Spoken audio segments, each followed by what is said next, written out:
Manchester United siap menjual pemain sayap yang diincar klub La Liga, Antony, dengan biaya yang sangat rendah, menurut laporan Football Insider. Antony telah berubah menjadi pemain yang berbeda sejak pindah ke Real Betis dengan status pinjaman di bursa transfer musim dingin. Dianggap sebagai kesalahan transfer terbesar Erik ten Hag, pemain Brasil itu dikirim ke Sheffield untuk mendapatkan lebih banyak waktu bermain. Dalam perubahan yang luar biasa, Antony telah membuktikan dirinya sebagai penyerang terbaik Betis dan favorit penggemar di Stadion Benito Villamarín. Pemain berusia 25 tahun itu telah mencetak 8 gol dan 5 assist yang luar biasa, hanya dalam 21 penampilan di bawah asuhan Manuel Pellegrini. Sebagai perbandingan, ia berhasil membuat jumlah assist yang sama di United dalam 96 pertandingan.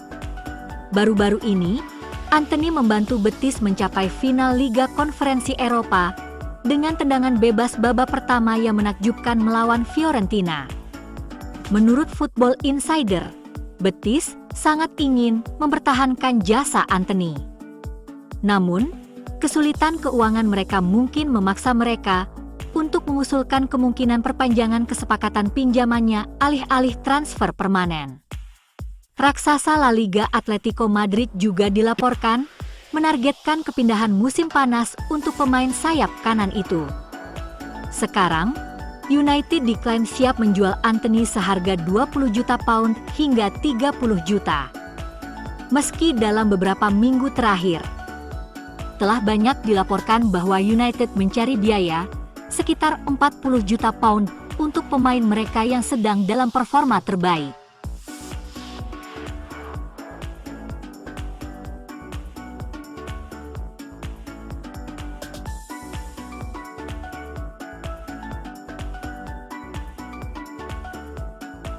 Pasal 6D Peraturan Perlengkapan dan Periklanan Asosiasi Sepak Bola Inggris mungkin bukan peraturan yang paling dikenal oleh para penggemar, tetapi peraturan ini memiliki kekuatan untuk memberi manfaat bagi kehidupan jutaan orang di seluruh dunia. Peraturan ini memungkinkan klub untuk mengganti sponsor utama kaos mereka untuk sementara, dengan logo organisasi amal hingga 3 kali dalam satu musim. Manchester United tidak pernah memiliki organisasi amal yang muncul di bagian depan kaos untuk pertandingan liga, tetapi akhir pekan ini semuanya akan berubah. Tim pria dan wanita setan merah akan mengenakan kaos edisi khusus selama pertandingan West Ham United dan Arsenal akhir pekan ini. Logo organisasi amal Red muncul di kaos tersebut karena mitra bagian depan kaos, Snapdragon, telah menyumbangkan ruang logo mereka untuk mempromosikan pekerjaan penyelamatan nyawa amal tersebut dalam mendukung Global Fund. Didirikan pada tahun 2002, Global Fund difokuskan untuk mengakhiri pandemi paling mematikan di dunia, HIV/AIDS, tuberkulosis, dan malaria.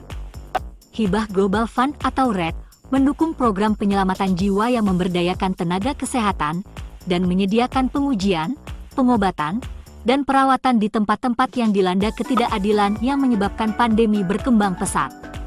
Untuk menandai inisiatif ini, Manchester United, Snapdragon dan Red telah berkolaborasi dengan Adidas untuk membuat koleksi barang dagangan edisi terbatas, dengan semua hasil bersih akan disumbangkan ke Global Fund.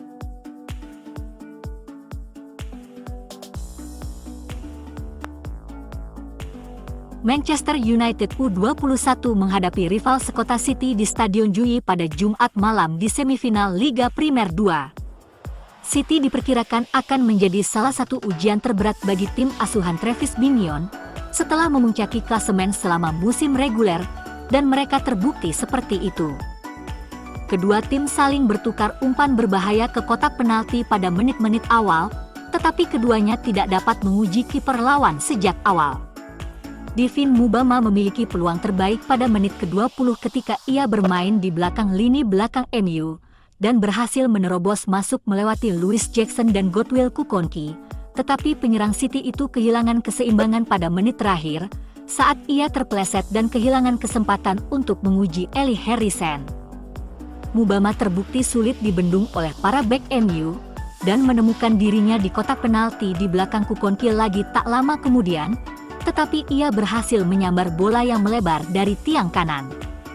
Di sisi lain, Ethan Wheatley terpaksa harus menerima umpan dari sisa-sisa bola hampir sepanjang babak pertama, tetapi berhasil menciptakan ruang setelah umpan panjang Jackson untuk melepaskan tembakan dari tepi kotak penalti, tetapi tidak mampu menjaganya agar tepat sasaran. Sebuah handball di kotak penalti dari Kukonki membuat United khawatir sebelum babak pertama berakhir, tetapi offside di awal permainan membuat skor tetap 0-0 hingga jeda. MU tampak membaik di awal babak kedua, memaksa City melakukan serangkaian turnover di area pertahanan mereka sendiri. Sebuah kesalahan langka dari Harrison membuat bola lepas, dan City dapat melepas umpan silang kepada Mubama yang berada di depan gawang, tetapi penyelesaian yang buruk dari pemain bertahan City membuat United kembali lolos dari masalah. MU tidak seberuntung itu pada kesempatan berikutnya, karena sundulan Mubama masuk ke tiang belakang setelah melewati Jackson pada menit ke-66. Mubama memastikan kemenangan bagi City di akhir pertandingan dengan gol keduanya.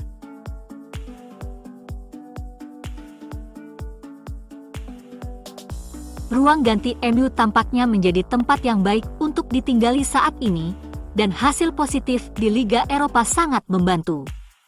Yang sama berpengaruhnya adalah fokus Ruben Amorim dalam menciptakan kelompok yang erat. Dia telah membiarkan pemain yang, menurut pendapatnya bermasalah, pergi. Di ruang ganti yang baru, pemain seperti Nosair Mazraoui telah melangkah maju dalam peran kepemimpinan, sementara pengaruh Ahmad sebagai orang yang menyenangkan terus meningkat. Setelah Leny Yoro menyebut Ahmad sebagai yang paling sulit dijaga dalam latihan, berbicara tentang kepribadiannya yang gila, pemain sayap Pantai Gading itu membocorkan rahasia tentang pemain paling keras berlatih di MU. Ahmad mungkin orang yang lucu dan supel di dalam dan luar lapangan, tetapi dia juga sangat profesional, dan peningkatan permainannya menunjukkan banyak hal tentang pekerjaannya di lapangan latihan. Oleh karena itu, jika dia mengatakan dua rekan setimnya yang lain adalah yang berlatih terberat di klub, itu adalah pujian yang cukup besar. Ahmad menyebut Lisandro Martinez dan Diogo Dalot sebagai dua pemain yang berlatih terberat di Old Trafford, dua nama yang mungkin tidak akan mengejutkan siapapun yang mengikuti klub secara teratur. Dalot adalah profesional teladan dalam segala hal. Sementara Martinez tidak beruntung dengan cedera, tetapi secara teratur menetapkan standar di dalam dan luar lapangan saat dia tersedia.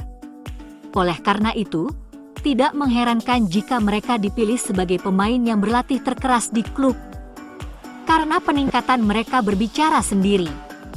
Bakat di lapangan memang bagus, tetapi yang membuat tim elit bersemangat adalah bakat yang dipadukan dengan mentalitas sempurna di luar lapangan. Hal-hal yang tidak berwujud seperti profesionalisme dan tekad menetapkan standar untuk kesuksesan, dan Amorim telah berhasil mengatur ulang budaya dalam hal itu. Pengaturan ulang budaya adalah hal terpenting ketika Amorim tiba di Old Trafford, dan beberapa bulan musim ini sangat berharga dalam mewujudkannya.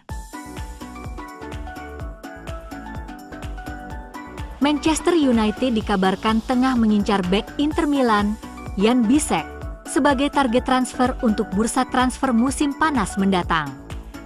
Masalah cedera Lisandro Martinez menjadi perhatian, sementara Victor Lindelof dan Johnny Evans pergi, jadi pasti ada ruang bagi seseorang seperti Bisek untuk masuk.